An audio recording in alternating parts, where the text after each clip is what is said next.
Ai mai fi fost împreună cu mine dacă nu eram cunoscută ca și Andreea Bălădă? Eu te-am cunoscut ca și Andreea Bălădă, deci nu pot să zic 100% că da sau nu, dar în momentul de față nu prea mă interesează dacă ești faimos sau nu. Mi-e place de tine ca femeie, ca om. E sincer. Ați auzit, da? E Numește sincer. trei calități.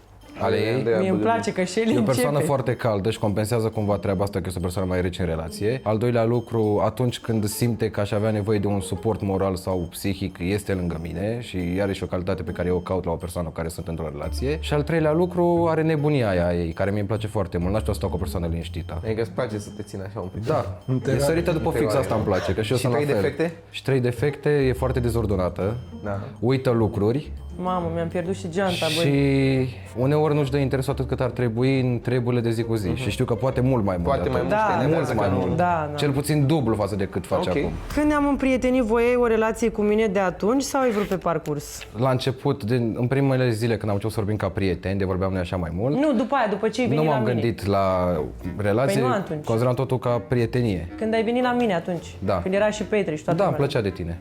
Este sincer.